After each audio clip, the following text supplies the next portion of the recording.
It is impossible to sum up a man's life that meant so much to so many in just a couple hundred words, but I'm gonna try. He went by a lot of names: Jim, James, Mr. Moody, James R. to a select few, Slim, but I just called him Dad. He built a family, a business, an extremely fulfilled life, and friendships on humility, loyalty, and unmatched strength. I have an endless amount of stories I could share, from him making me L-shaped pancakes while we watch Rawhide in the kitchen, to him cheering me on at a piano recital, to him cringing trying to teach me how to mini golf, to him proudly walking me down the aisle at my wedding, to allowing his favorite grand dog to steal his spot on the couch, to strapping toys to his motorcycle to do Toys for Tots with me, and everything in between. But I will stick to a couple of my favorites. Having him take away my nunu and teaching me how to ride a bike. My dad absolutely loved to tell this story. And for anybody that knows this family, you know that we have a ridiculous name for just about everything, including very basic items. So most people would likely call it a pacifier or a binky. We called it a nunu. My mom decided that it would be a great idea for her to go out one night and task my dad with taking my nunu away. He told me all day leading up to bedtime, "All right, Lise, we're gonna take it away because you're a big girl now. You're a big girl now, right?" And I agreed all day until bedtime. And so he took it out and he held it in front of me and he said, "Okay, we're gonna take this away now. You're gonna be a big girl." And I looked right up at him, eyes watering, lip quivering, and I said, "But I'm not really a big girl." And he said, "You're right," and put it right back in my mouth. As you get older, you unfortunately realize that you don't get to decide when you lose things or people. My dad must have drawn the short end of the stick quite a bit because he also was tasked with teaching me how to ride a bike. He took me out in the alley. He was playing basketball with Joe, and he had me go up and back and up and back. He let me do it a few times before he told me, "You have to stop getting off the bike and start making the turn." I objected. He reiterated with much firmer tone, we probably all know, and I reluctantly agreed to do it. Well, as expected, failed attempt, fell off the bike, not gracefully. And in true Moody fashion, I got mad. I was mad that he let me fall. I was mad that he didn't help me up. I had no way then to know how profound that day would be. That he was teaching me to be independent, how to get up on my own.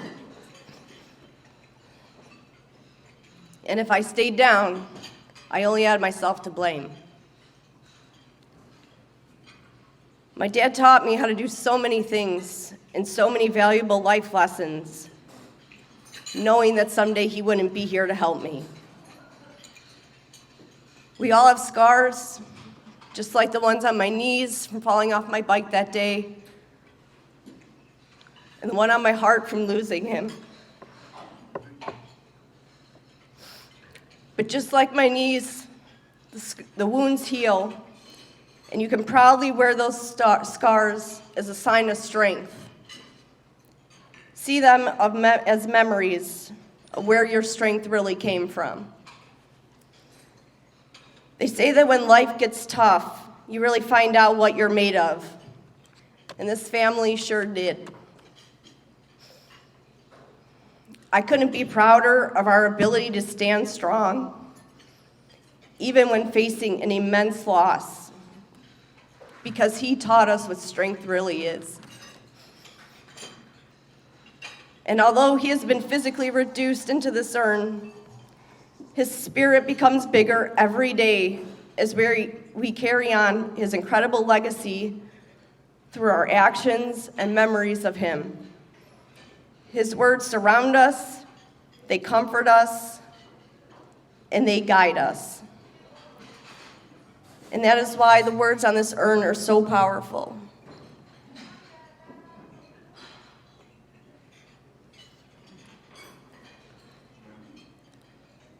I am always with you.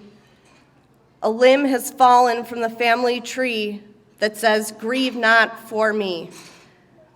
Remember the best times, the laughter, the song, the good life I lived while I was strong. And he lived one hell of a life. And before I start to ugly cry, I'd like to invite my Aunt Tara up here to speak next.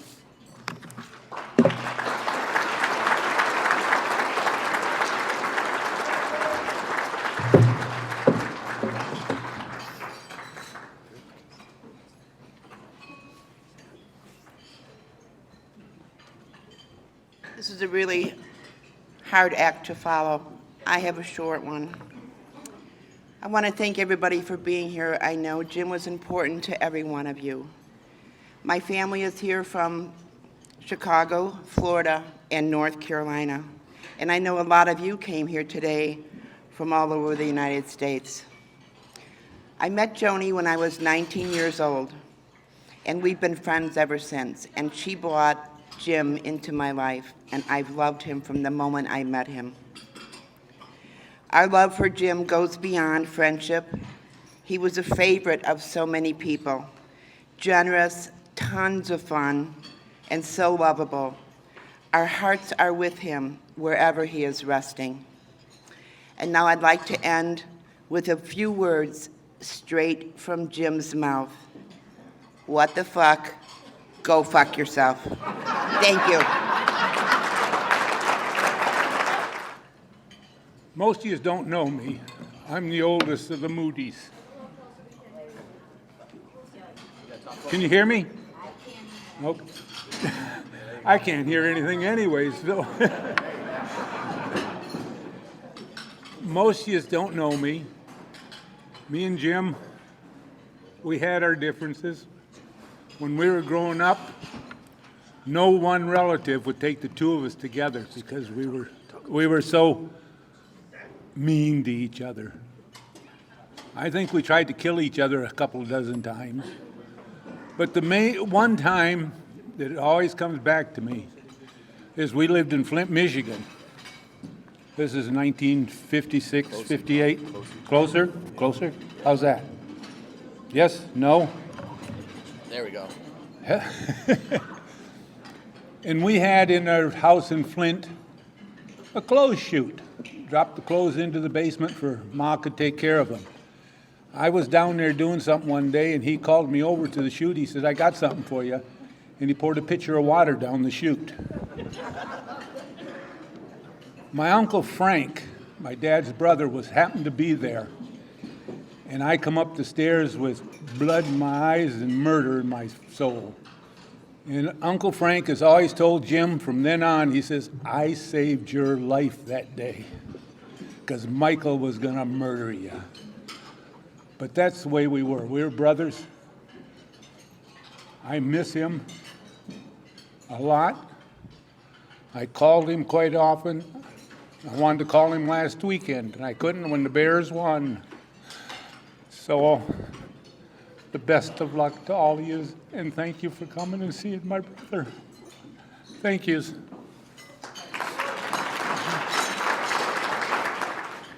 For you that don't know me, I am Jim's favorite sister. Talk closer to it. I am his only sister. But him and I were very, very close. And the story, he's had many nicknames. We had an Uncle Skip that called him Jimmer. Michael occasionally would call him Brother James. Jimmy Moods from high school. One of mine was Francois. That's because when I called him one time, he was dyeing Joni's hair. And he had the gloves on. And I said, "What are you doing?" He said, "I'm dyeing Joni's hair." I said, "Do you have a shop? Should we start calling you Francois?" And he said, "Yes, I love it." So Joni told me a while back that he would come into the kitchen with his plastic gloves on and say, "Francois is here." So that was the nickname I gave him. The nickname he gave me was Thule, but nobody knows how we got that. Jim doesn't know, Joni doesn't know, and I don't know. So if anybody knows why anybody in our family calls me Thule, it would be much appreciated if you'd pass that information on. I love Jim with all my heart. I love his family and all you people that have come to say your respects to him. He was so loved by so many. Thank you.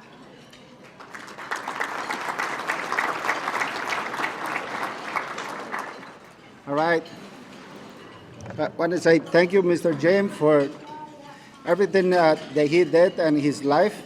I think he left a good family behind. And I know Mr. James about almost 15 years ago. I learned a lot of things from him and his kids. Lisa and Joe, they gave me a good time for, experience. So I just want to say, thank you again for everything he left behind him. I know he left a good friends that we're still gonna keep things in mind, that doing things right, that always he say, do things right. You never, come back and fix mistakes that that's wrong. So I learned a lot from him, Joe and Lisa. And I want to say thank you for everything that he left. I know he's in good spot now and pace like everybody needs. After doing hard work, I believe everybody needs to get in a good spot where they can rest and leave things ready for the next generations. And I know he was the best plumber, and he left a good son, learn things that he is teaching a few people that closer to them. They still doing plumbing stuff, and I know they are the best, and we're gonna try to do the best. And thanks for everything, Mr. James, because I know you are in a good spot and you left a good people behind. Thank you, everybody, for coming.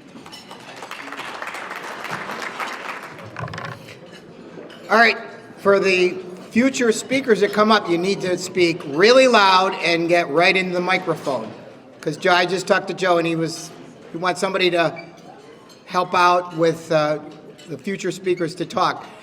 I have probably 5,000 stories I could tell about Jim, and I'll keep it down to like 45 minutes. I'm kidding. I met Jim when I'm the Scoutmaster of Troop 979, Chicago, and I met when Joe joined the troop. And at that time, Jim was not a plumber. He was an apprentice, and he had a lot of issues that I was able to help him out. And he basically called me and said, "Francis, I'm getting effed on plumbing." And after that, we became great friends. He played basketball with us every Saturday. At 8 o'clock in the morning, we would play at Jeff Park. We'd play from 8 to 10, and then we'd go to Fishman's and drink. And Jim would buy the first round, and it was always Old Style. And if you didn't like Old Style, too bad. And in fact, when we went to the Boundary Waters, for those of you that were, most of it, the people here were alive when 9/11 hit, we were all in the Boundary Waters. Boundary Waters is in Minnesota, right on the border of Canada. And I got up there late. I got up there. So in the Boundary Waters, you can't bring cans and bottles. And I knew Jim loved Old Style. And you can't bring beer. Well, you can bring it, but you have to put it in plastic. He had already been up there 5 days. And Brian Sanders will tell you that, Vic Stitch over there, that they were out there and they only had vodka and whiskey. And when I showed up, I had 2 gallons of Old Style. And Jim was my best friend then. And the next day was 9/11. The next day, because I got there on September 10th. And you talk about a crazy time in United States history. We were in the middle of nowhere when that happened. And one more story I'll tell you is I got lots of stories from camping. We're on our way to Colorado, and we're halfway from Chicago to Colorado. I can't even remember anymore what city we were in. We got stopped. The train stopped. It was Amtrak. We had 26 scouts on the train. It was midnight, and Vic Stitch woke me up because we were sleeping and said, "We're missing a scout." And the train is leaving in 5 minutes. 5 minutes later, we couldn't find him. 10 minutes later, we couldn't find him. The conductor just said, "We're leaving." So Jim Moody volunteered to get off the train and just look for a lost scout, a 14-year-old scout. And eventually, before they left, we were able to locate the scout and get him back on. But then on the way home, we had an issue with, actually, that was another trip. That was when we flew to Colorado, and we had a scout, Peter Tureen, Jacob's brother. His mom and dad are here. He had a knife he brought a knife on the plane, and they pulled him off, and they wouldn't let him fly, and they asked for his parents. Well, his parents weren't there. It was me, and it was Vic Stitch and Jim Moody. Jim volunteered to stay back with Peter, and he disappeared for an hour, and eventually Jim was able to convince them to let them back on the plane, even though we told him to keep the knife. But Jim was just the guy that you went to when things were tough. And, oh God, one more story. We had 4 scouts struck by lightning, and they had to go to the emergency room. They were going to have them transported by plane. No, by helicopter, I'm sorry. And we were to Denver, and they said that they would be there in an hour, and we said we can get them there in 35 minutes in our van. So Jim volunteered and Vic Stitch to drive them to the hospital to get treatment after they were struck by lightning. I mean, you talk about terrifying. So as they were leaving, Jim says, "Are you going to call their parents?" And I said, "Are you crazy? You're going to call their parents because I don't know what their condition's at." So Vic Stitch, is sitting over there, and Jim were with the scouts for 12, 14 hours before we found out they were all okay. 2nd-degree burns, shock, lots of, but they all lived, and that was another crazy Jim Moody story. I get a lot more, but I'll leave it at that. But hopefully I talked close enough into the microphone for future speakers. Jim, we love you. God bless you. Good afternoon, everybody. Jim was a good friend of mine, a brother. I'm going to share one story with you. I got many of them, but I'm just going to share one. He decided to do a Thanksgiving turkey one year. Joni was away out of town. So he puts this turkey in the oven and hit the automatic clean. Well, if you all know what automatic clean does, it goes into the cycle where it turns into 500 degrees. So he calls me up, he goes, Mickey, what am I going to do with this goddamn oven?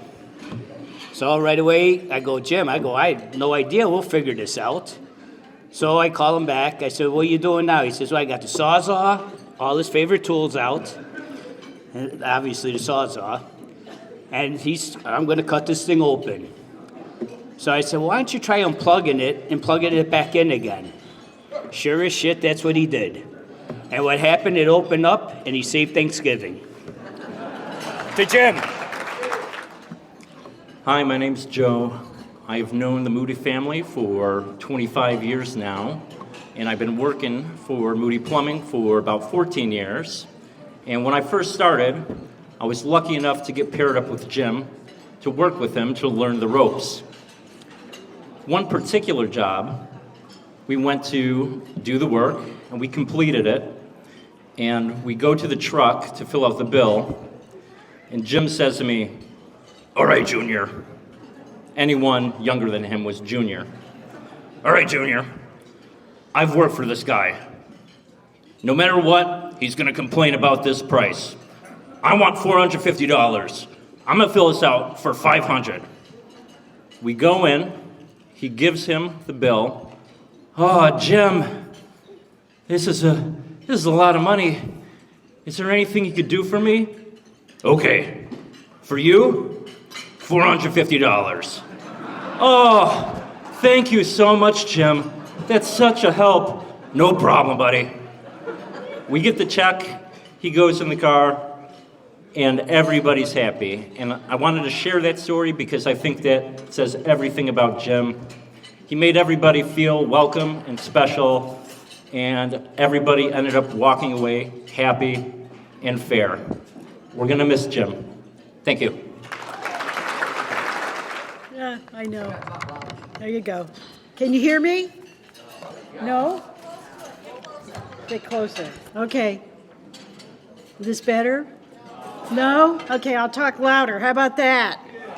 Okay. Talk like right into that thing. Oh, that didn't make things any better. You really gotta talk right into that guy. Okay. My name is Suzanne.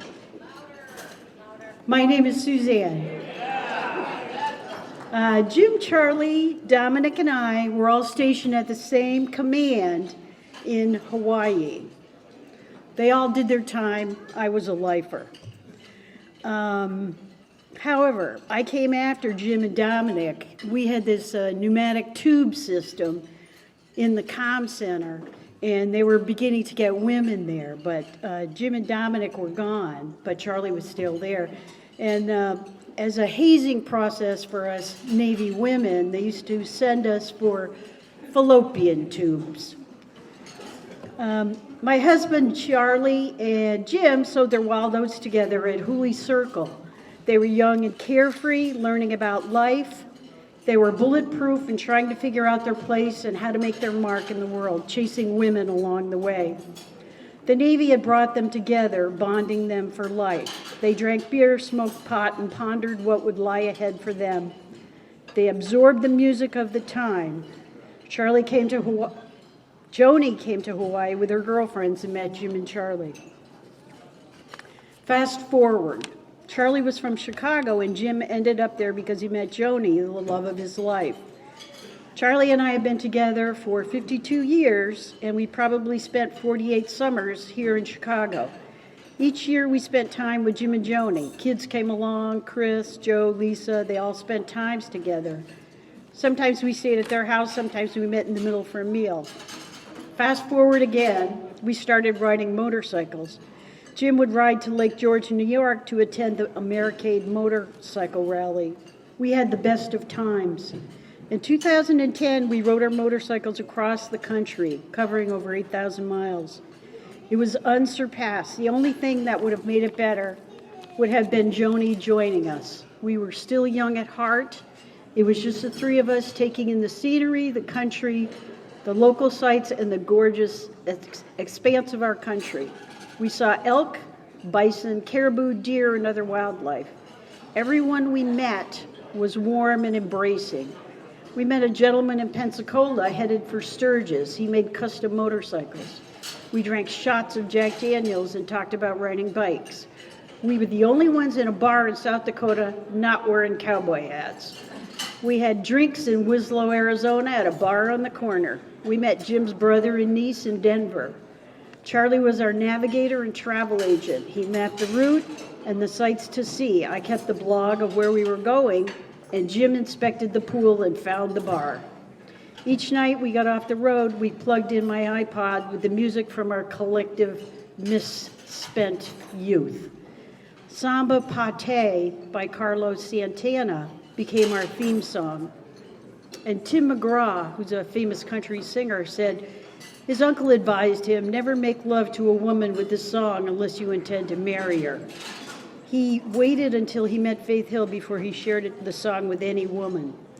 Each day after our ride, we settled in beside the pool with a cocktail and did a shot of Patron. We listened to the music of our times and reminisced of our day.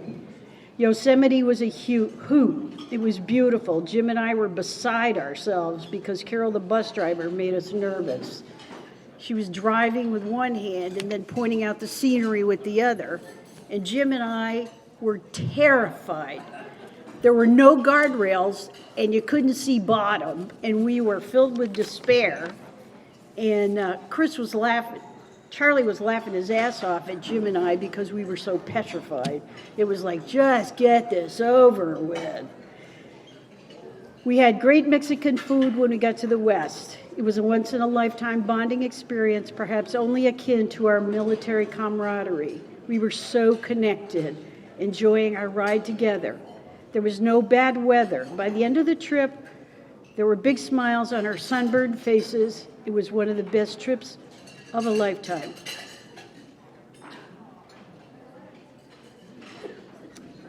We have lost a dear friend, and there's a hole in our heart that Jim kept warm with friendship, love, and caring. Rest in peace, my friend.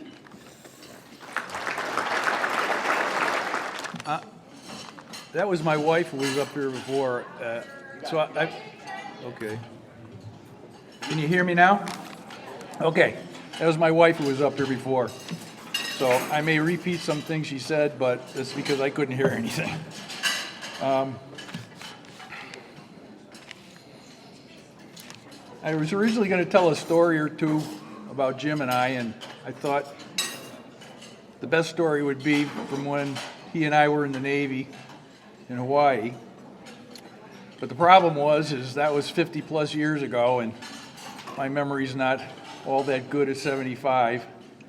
So I thought I'd just tell you a little bit about my friendship with Jim. I met Jim in October of 1970 on a little island in the middle of Pearl Harbor. We were both Navy radiomen. We worked together. Didn't take long for us to start a friendship. In fact, it wasn't long before we moved out of the barracks into a house. There were 6 of us. We rented a 4-bedroom house. That's some other stories. But about that time, a guy that we worked with named Dominic said his cousin, who turned out to be a cute little lady named Joni, was coming to Hawaii with some lady friends, and Dominic was looking for someone with transportation to chauffeur the ladies around and show them the island. So Jim and I volunteered. Jim borrowed a big Pontiac from a friend of ours. I had a 1956 Chevy I bought for $200 from a sailor. Bald tires, and you had to push it to start it. I believe there's a picture over there of everybody pushing it to start it. But that was the start when Jim and Joni met and sparks flew. That was kind of the beginning. And fast forward a few more years, and they get married and they settle in Chicago, which was huge for our friendship because even though I wasn't living in Chicago, my family was there, and so once or twice a year, I'd come to visit family, and that always included a visit to the Moody's. Jim and I'd go hit his favorite watering holes, have a few drinks with the guys, come back, eat, drink, talk about life, kids, work, and it always ended up with a photo album and reminiscing about our time in Hawaii. So, let me look here.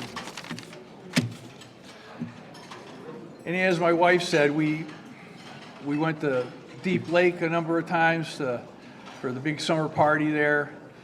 Jim drove his blue Harley out to New York where I'm at, and we spent the better part of a week at a motorcycle rally. My wife and I drove our bikes to Deep Lake, picked Jim up, and we went on a big 3-week tour to California and back. Just a lot of good times. And when you go in my house, you walk up some stairs, there's a mirror there, and the mirror's got some photos in the frame. And my favorite one that's been on there for quite a while now is Jim and I, flip-flops and shorts, little party hat on, a little bow tie, armband, smiling very much. And on the back of that it says July 30, 2011, Deep Lake Party. Great memories. So I'm sorry that I couldn't tell you about some of the escapades we went on in Hawaii in the Navy, because I can't remember enough details. But if I was to tell you some of the stories, I would definitely tell you about the time that Jim and I had a ride in the back of a Marine paddy wagon, or the time that Jim had David Kay's car and we were cruising down Cam Highway at 20 miles an hour, or the time I saved Jim's ass by smoking his cigarettes and drinking his beer, or finally, the time we woke up on a couch to see a beautiful sunrise in Hawaii in a stripper's penthouse apartment. So, a lot of good times. My friend for 55 years. And our favorite saying to each other was, "I love you, man."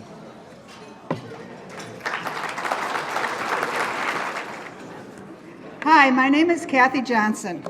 It's so great to see so many here today to celebrate Jim's life. I met Jim for the first time in the summer of 2009. It was a very hot day, and my husband Denny and I decided to take a drive to look at rental property at Deep Lake. We checked out Craig and Joanne's rental, but decided that there were too many steps for Denny to navigate to get down to the lake. We noticed the cottages at the east end of the lake and decided to check them out. When we drove down the road to the cottages, we approached a hippie with a ponytail and an earring. You guessed it, it was Jim. He was very friendly and provided us with the owner's name. We eventually bought the cottage next to Jim and Joni's and became friends. Jim was always there to offer help and advice. When we first moved in, I bought a new grill, and he came over to assist me in assembling it. That was the first of many times he helped me with handyman projects. Jim loved to tell stories, find shapes in the clouds, gaze at the stars, play bags, play cards, host friends and family, cook out on the grill, make dirty martinis, and share his tools and tell stories by the fire. When the weather was nice, he would come down to the beach for a late afternoon swim. Many times I could hear boisterous singing of Last Kiss from the lake. It was Jim and the gang from Mike and Julie's pontoon. These are some of my wonderful memories of Jim at Deep Lake. But now, I would like to give a message to Joni and Jim's entire family. These are excerpts from a message called The Empty Chair. I know the empty chair still hurts, The silence where their voice once lived seems heavy. You wonder if your heart will ever feel whole again. The love you shared still breathes. The memories still shine. The impact still echoes. Grief is not weakness. It is a mark of love that reached deep, and God is with you in every wave of pain. God is close to the brokenhearted. God will turn your mourning into strength. You do not need to get over it. Only let God carry you through it. Jim's chapter with you has ended, but your story is not done. God still has for you joy, peace, and purpose, and that's all waiting ahead for you. In the days, weeks, months, and years ahead, I pray that each of you will know that joy and peace. Someone's not going to whiff on a loud voice. Can you hear me? Usually I don't need a microphone, but I'll use one today. I'm the Julie from the Mike and Julie with the Last Kiss singing going on at the lake. So I'm part of the Deep Lake family, and I didn't write anything because I didn't think I could do this, but now that I'm here, I really can't tell a lot of stories because they're probably not age appropriate. And two of our people, Vicki and Dickie, Joanne, Craig, and Vic, aren't here right now, so they needed to be a part of that story. If you know, you know. But anyways, when you get to like the middle age of your life, you don't expect to meet people that become best friends. You figure you have best friends early on when you're in school, when you're in grade school and high school. But we also met Jim and Joni the same time that Kathy did at Deep Lake. And Deep Lake had been a part of my life for many, many years. When I was 3 years old was the first time that I had ever been there. And they had spent many times there too. But we became instant friends and best friends really quick. From euchre tournaments to every weekend. Every weekend, Joni and I had to beat the boys. We didn't always, but we tried really hard. Boat rides and beach things and all of that kind of stuff. And as Kathy mentioned earlier, Jim was always, always there to lend a hand. You didn't dare mention something that you needed to do the next day because I'd get up in the morning and he'd already be down there doing it for me. Like, really? He just had the kindest heart, biggest heart. Music was his passion, and we used to go back and forth with music. He knew every singer, every lyric. He beat me. I always thought I was kind of a music connoisseur, but not when it came to Jim. So I'm not going to tell a lot of stories. I'm just going to, from my heart, this was one of the hardest things. I've lost tons of family members in the past, but never such a great friend. And it's really hard, and it's going to be really hard to make that first weekend at Deep Lake this year without him being there. And hearing all your stories just warms my heart, and it's so great to see everybody here to celebrate Jim. Here's to Jim. Hello, everyone. My name's Kevin. My wife and I live next door to Slim and Joni. I bought the house next door to them back in 2014. And when I moved there, I didn't know anyone, literally nobody in the area. And Slim kind of became one of my best friends. Probably my first friend in the area. Joe, you were second. Sorry, man.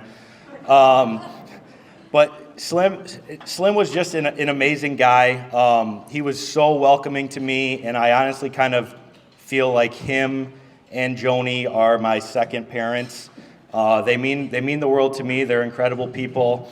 Slim was an incredible guy. He would come over to my house to drink beers and watch football games, hockey games. I would do the same at his house. And he also is a Michigander like myself.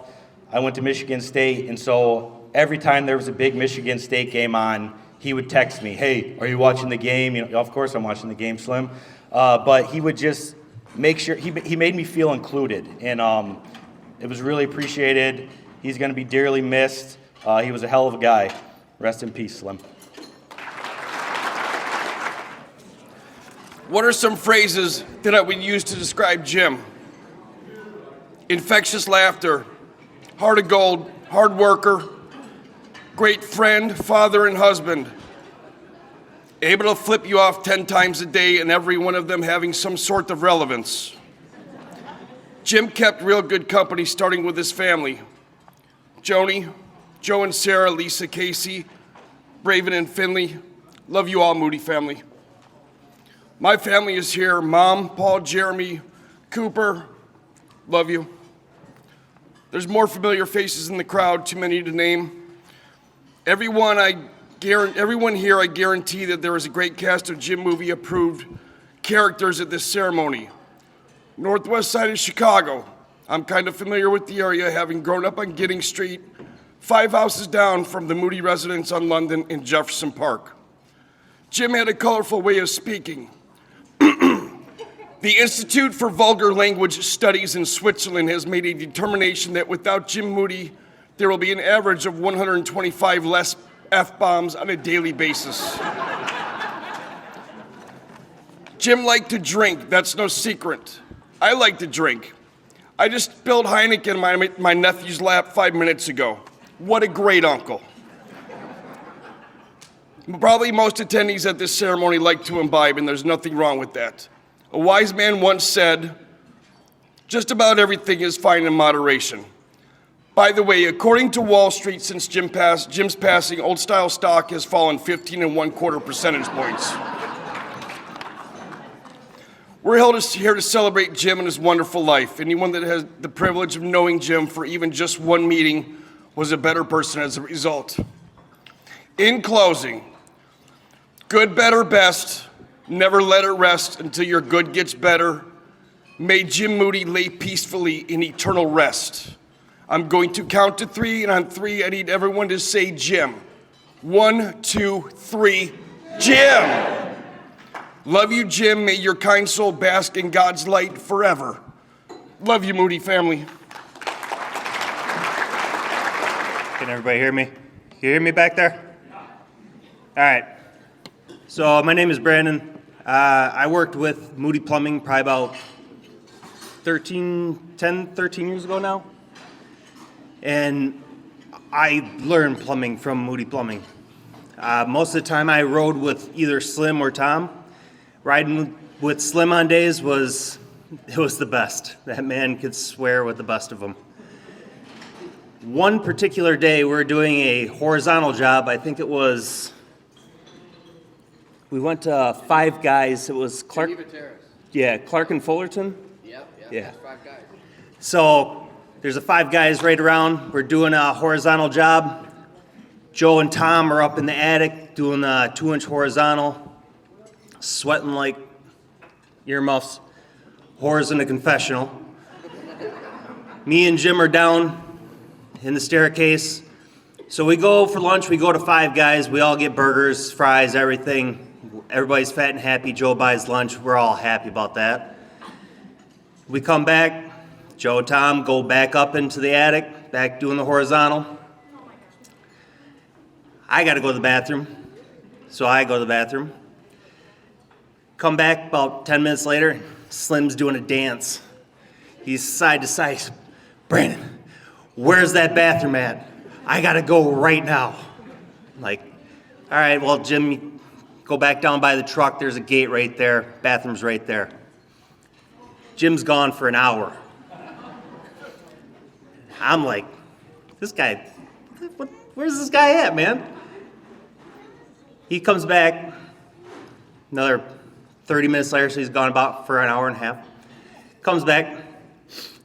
I'm down there by myself. Joe and Tom's still upstairs. And I'm like, Jim, where'd you go? The bathroom was right there by the trucks. Did you find the bathroom? He goes, yeah, my boots. And I'm like, whoa, Jim, you got to slow down on this one. You got to explain this to me. So apparently Jim had to go number 2, if you haven't figured that out already. So he gets to the truck. He makes the left on where the gate's supposed to be. Building engineer locked the gate. Couldn't get into the bathroom. And in a panic, Jim went back to the truck, the old white Dodge Ram that he had.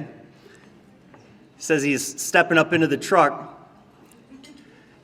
puts one foot on the side door to step up in, and immediately craps his pants.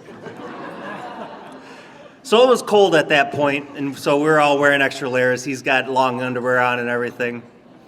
And I guess I should mention while he's having this conversation with me, he's standing next to me holding a 5-gallon bucket. I forgot that part. Couldn't smell anything, but hey. So he tells me everything. He goes, yeah, I got locked out. I couldn't find it. All of a sudden, I was like, all right, I'll just go to the truck. The poo ensued as it happened. So that's my story about Jim. What a great guy. He, even in shitting his pants, he could still make you laugh. He was mad about it, but man, he was still laughing about it. So we love you, Jim. We appreciate you. Thanks, Moody family. You guys are the best.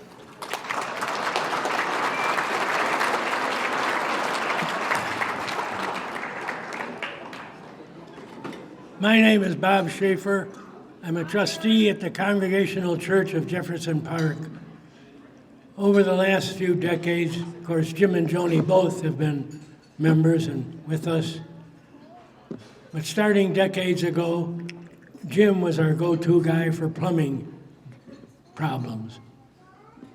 And over the years, of course, the problems became more and more as our church now is almost 100 years old.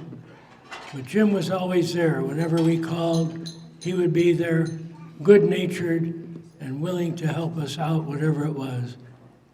Even on occasions where there was emergency, hours before a function at the church, and we were in dire straits, he would come in and he said, calm down, Bob, don't worry, I'll take care of it. And he did, always in a good-natured manner. And I always called on him for problems at my own house, which is like 120 years old. And I still have 2 faucet fixtures that'll forever be a remembrance to me of Jim. Thank you, Jim.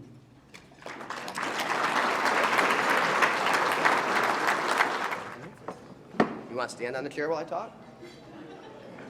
Come on, buddy. All right, ladies and gentlemen. Braven, you want to stand on the chair right here? Dude, no one can see you if you're behind me, dude. All right, goofball. All right, can everybody hear me? All right, here we go. I want to start out by thanking everyone for coming here today. It's just heartwarming to see walks of all different parts of Jim's life, from before I was born, from when he met Charlie in whatever it was, 60s, 70s, to our old Deep Lake crew, to our new Deep Lake crew, to a ton of my friends, our family, just everyone. It's just been amazing. I want to start off by telling a couple of stories from when I was younger that I remember. My earliest childhood memory with my dad was me getting ready for bed with Lisa and my mom letting us stay up until Dad got home. He walked in the door after some Shirley Temples with Mick over there and immediately went to his sock drawer and started throwing socks around at us. And we call that a sock fight. Right? Do we do that, Braven? And of course, my mom was not overly pleased with the sock fight. And she was trying to wind us down for bed. Yeah, buddy. When I was 12 years old, my dad brought me to work with him for the first time. The first day I was extremely bored and just didn't like it. I was bored. He handed me a tool, I handed him a tool. And then the next day, he lit up a torch, and I said, let me use that. And he looked at me like, you're 12 years old. From that day on to this very day, I have loved plumbing, learning from my father, my job. There's probably 15 people in this room who have worked with me at some point in the course of time, as Jim taught me, and I have taught many in this room, and he was very proud that I was able to pass the knowledge on from, I don't know why that's so funny, buddy. Anyway, when I was probably 16, Jim started his own business. He was so proud of starting his own business, and then he had some employees. Buddy, you gotta stop laughing. buddy, stop. You laugh now because the people are going to be crying here when I get to my last story. So those were my teenage years. Eric Wicklund, Adam Reshin, Sean, Paul. He welcomed all of you guys into his home. Mike Jefferson was unable to make it today. He welcomed all of my friends into our house. He watched us play basketball. He'd order us pizza. He loved knowing we were safe and that he was able to provide for us and enjoy those times. He definitely talked a lot of smack to us, which was standard gym procedure, as you heard from all the people here. Those were my teenage years.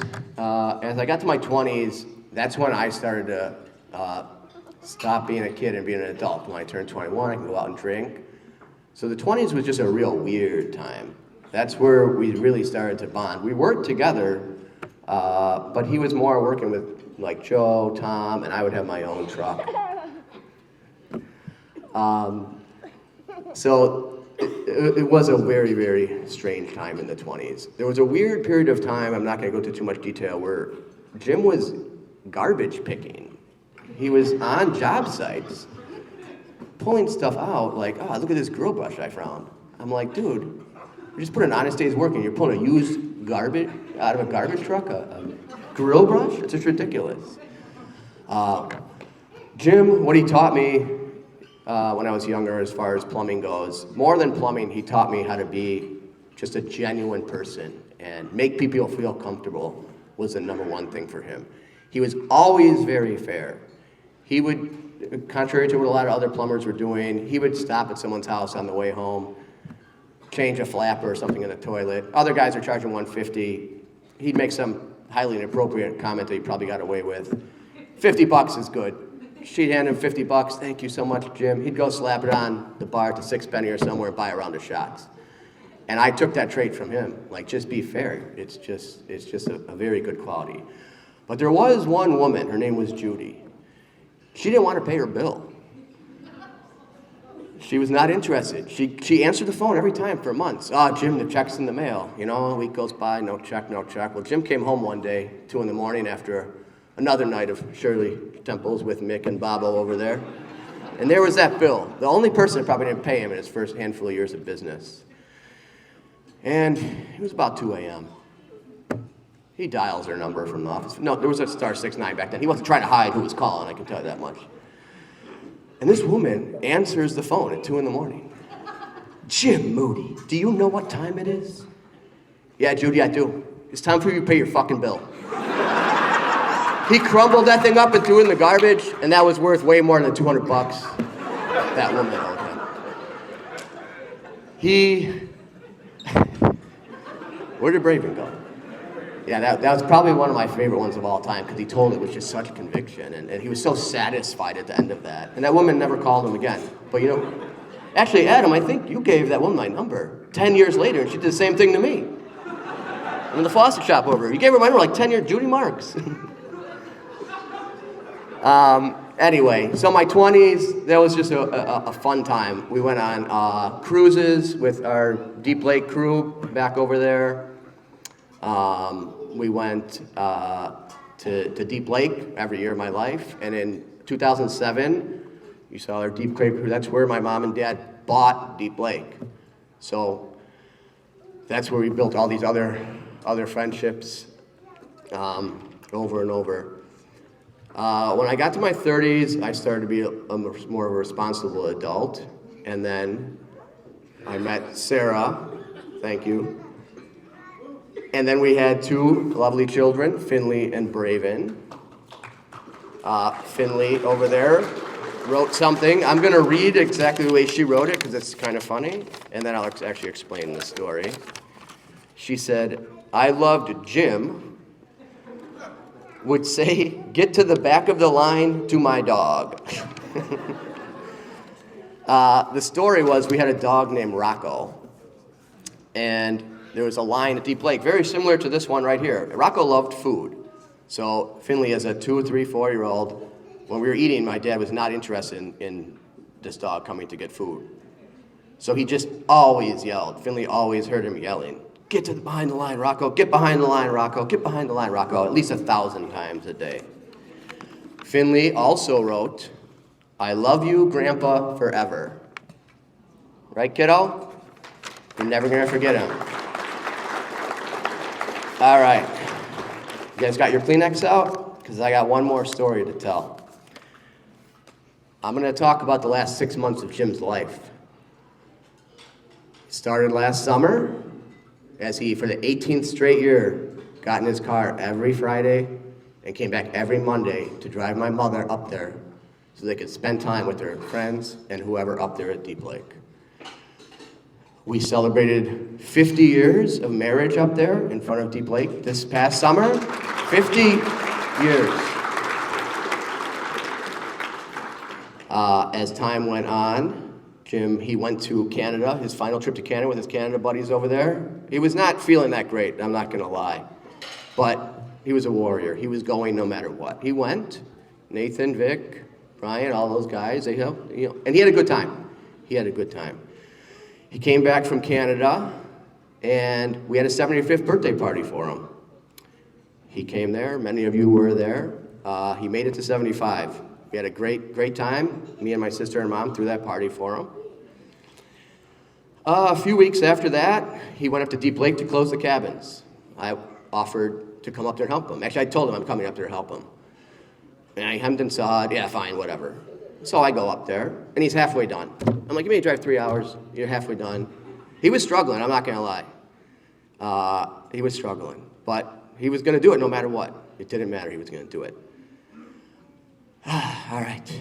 So then comes November, I don't know, around the 19th or 20th. Jim doesn't have his COPD inhaler, and he takes a little fall. Hurts his back. He doesn't know it's broken, he doesn't know anything. Well, he tries to power through it. I saw him that Friday before Braven's birthday party. I said, you're going to end up back in the hospital. I mean, you can barely walk. Nah, I'm not going. The next day, to my surprise, he walks into Braven's birthday party. I go, Dad, what are you doing here?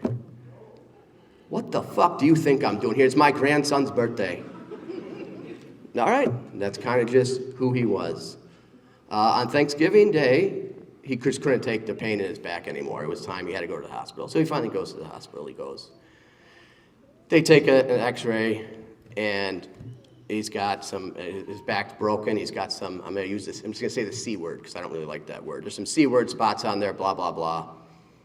And he told Aunt Luann that he had the C word. He told me, Joe, my age, everybody thinks about that.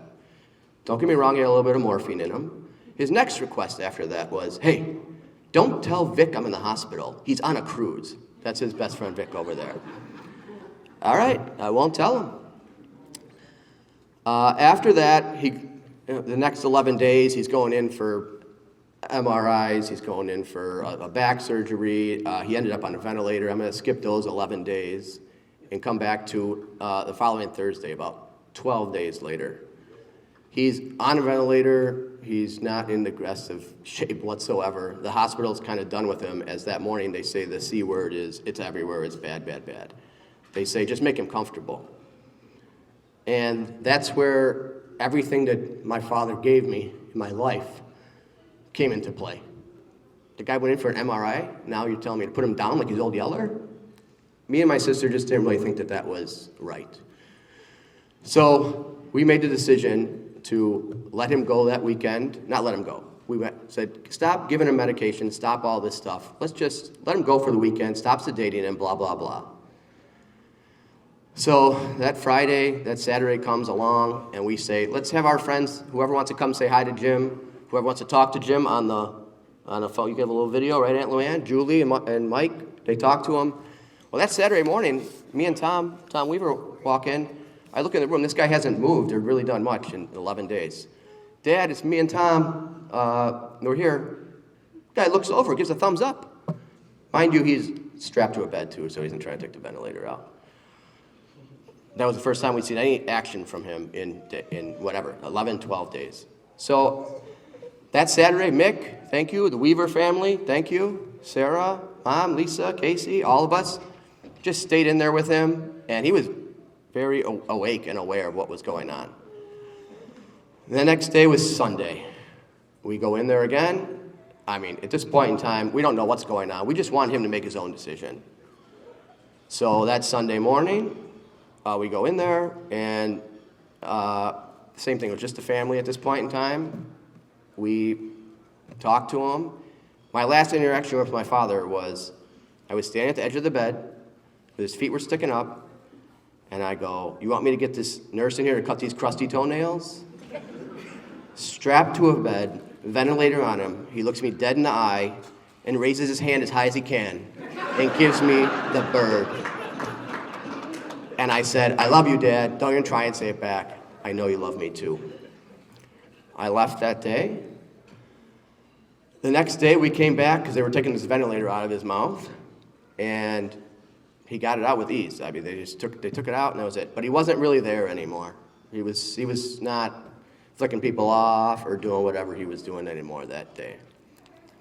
So later that evening, as Jim knew that my sister came first and to visit him, then Lisa, then me at the end.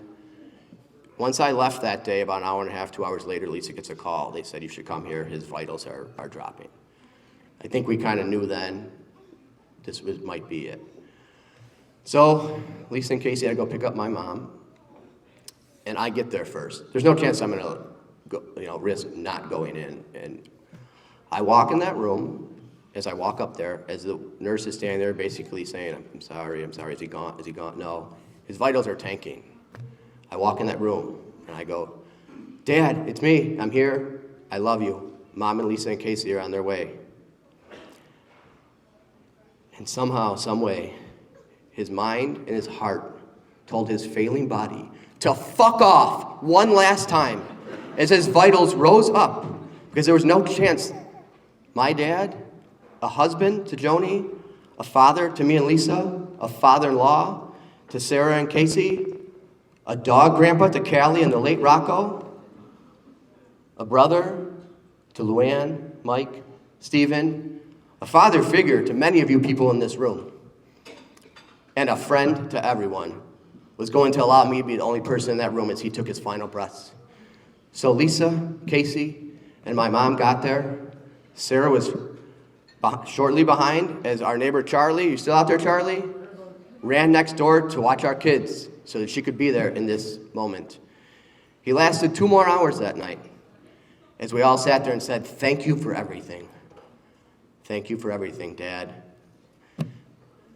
And 2 hours later, he took his final breath with all of us there by his side. As I kissed his forehead, he took his last breath. I can guarantee every person in this room, that man died more loved and comfortable than anyone could possibly dream of. So at the end of the day, Jim Moody died in the same way that he lived, on his own fucking terms. I love you, Dad, and I'll miss you forever. Can you say it? Say it. Come on. Oh, you crying? Uh-oh, Raven's crying. You're gonna need a bigger box of Kleenex. Thank you, everyone. Please open the bar back up now.